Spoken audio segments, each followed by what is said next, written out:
በረከት ያሰማልን። አሁን አባቶች ያስተላለፉት መሽቷል።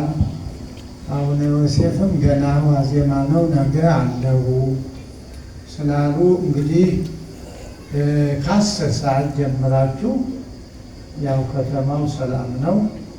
ትልቁ ዓላማው ለማስቀደስ ስጋውን ደሙን ለመቀበል በተለይ ኮሚቴዎቹ ዛሬ ሰርጋችሁ ኮሚቴዎቹ የዛሬው ቀን የእናንተ ነው።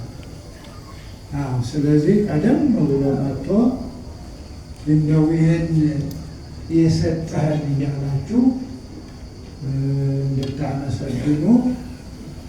ቅዳሴው ቀደም ብሎ ነው የሚቀደሰው። ትንሣኤ ነው። አሁን 50ው ቀን አንድ ቀን ማለት ነው። ስለዚህ በ10 ቢገባ በ9 ቢገባ ስርዓት አይፈርስም። ችግር የለም እና የነገው ቀደም ብሎ ቢሆን በጣም ጥሩ ይሆናል። ዛሬ ያልተናገርነውን ነገ ደግሞ እየተጋገዝ አቡነ ሩፋኤል አሉ ያለው አቡነ ዮሴፍ በተለይ አሉ። በእውነት በተለይ የወጣቱን ኔትወርክ የገባቸው እንደ ወጣት የሚያስቡ የልማት አባት ናቸው።